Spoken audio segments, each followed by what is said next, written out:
Good day, students. Welcome to class. I'm happy you're here and I hope you're ready to learn today. Now, I would like to start off by asking you to think about the people in your life. Those who have been kind to you, those who have been mean to you, how they've affected your life, and how you see them. I ask you to do this because I would like you to describe a family member or friend. I would like you to list some physical traits as well as some behavioral traits. Is that understood? Okay, great, thank you. Who would like to start sharing? Okay, Tony, go right ahead. Okay, great. So you're saying your big brother is strong and mean. Now, I would like you to explain why you're saying that your big brother is strong and mean. Okay, so you're saying he's strong because he has plenty of muscle and can lift a lot of weights at the gym.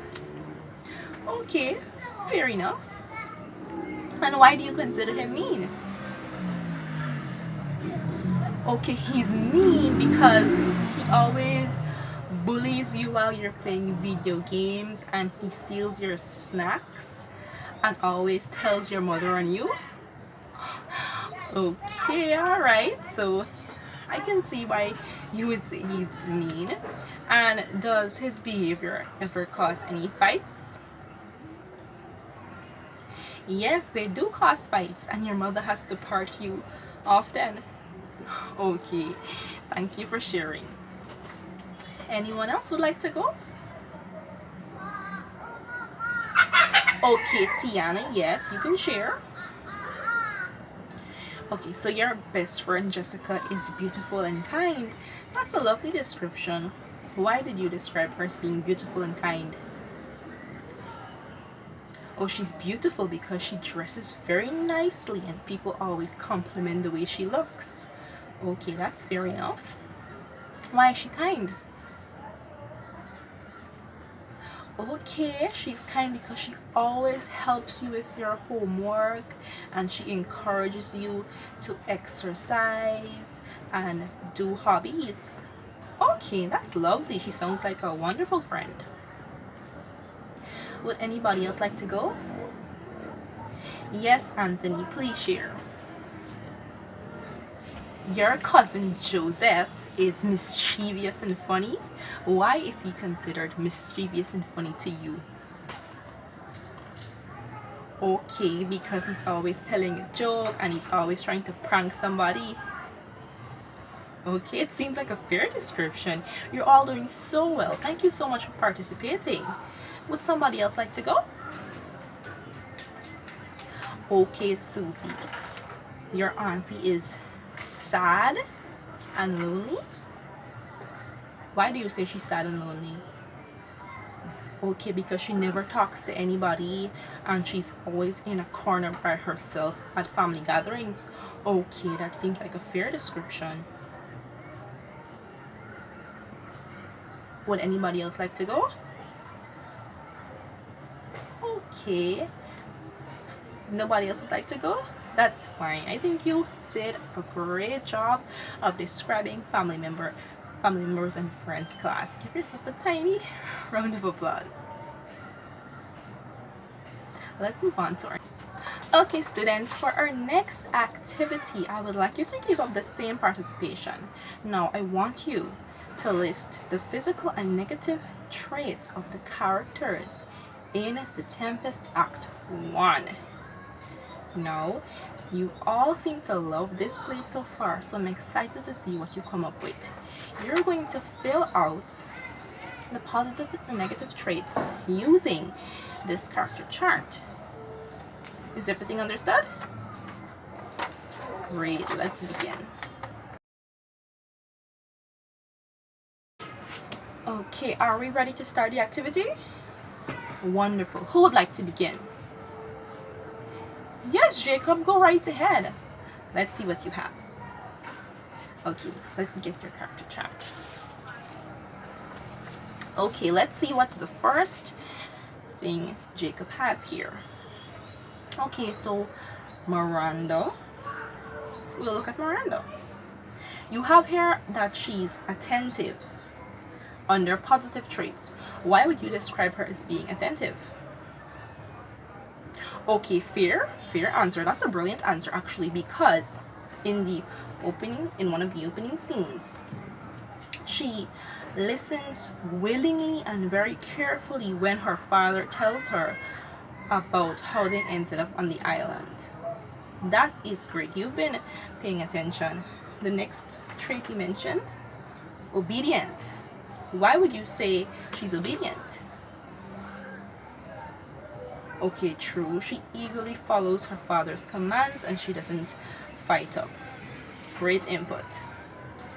You have here that she is kind. Why would you say she's kind? What instance in the play led you to believe that she's a kind individual? Okay, fair. When she saw the shipwreck happening, she got extremely worried about the people on board and pleaded with her father that they be okay. Wonderful observation. I love that. Thank you. Give him a round of applause. A round of applause, class. Wonderful. Okay, under negative personality traits, you have here that she's naive. Why would you say that she's naive? Okay, that's a great answer, because she just blindly trusts what her father tells her and doesn't seem to seek her own answers about situations. Okay, thank you for that input. That's brilliant. A round of applause. Great. Who else would like to go? Sure thing, Lisa. Please share. Okay, let's have your character chart. Okay, class. You would like to start with Prospero. Okay, wonderful. Let's see what she has here. Under positive traits, you have that he's compassionate. What from the play causes you to believe that Prospero is a compassionate individual? Okay, you think he's a compassionate individual because he freed Ariel, the spirit, from being locked in the tree.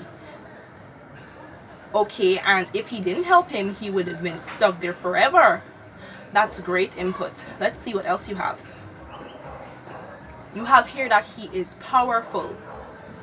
Why do you think that's a positive trait? I'm interested to hear.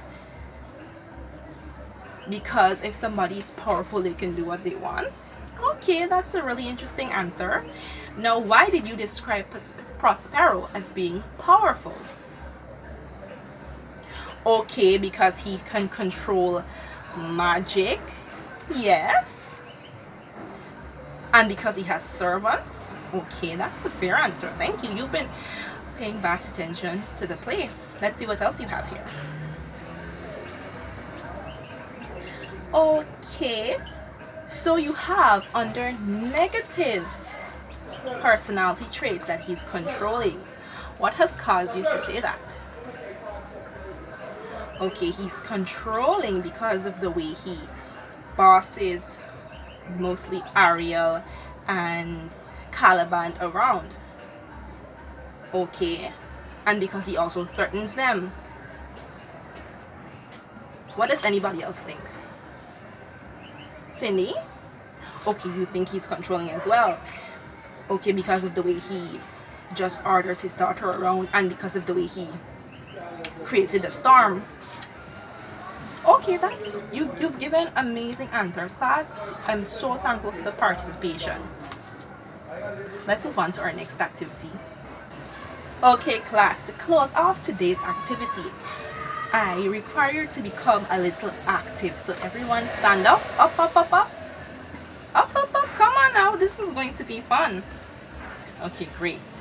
You are going to play a game of charades.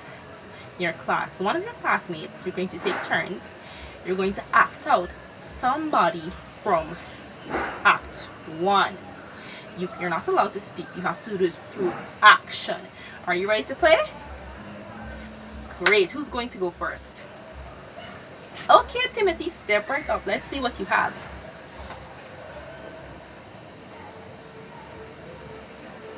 Okay, are you paying attention, class?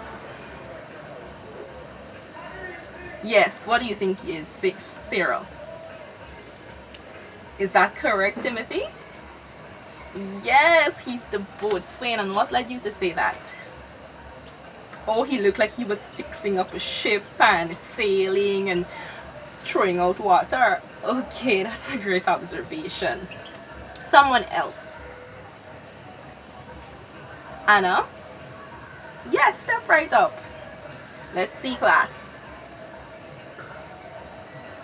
Okay, does anybody catch on to who she's being?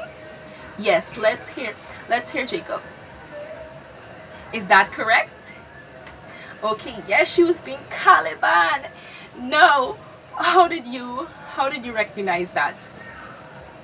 Oh, because she was walking around fretting and making funny faces like if she wasn't a complete human. Okay, that's a great example. Let's see someone else. Julia? Okay, go on right ahead. Class, did you catch that? Okay, who'd like to take a guess as to what character she was acting as? Is that correct? Yes, Prospero was correct. What led you to guess that? Oh, because she was acting like if she had a magic wand and doing all sorts of things. Okay, that's great.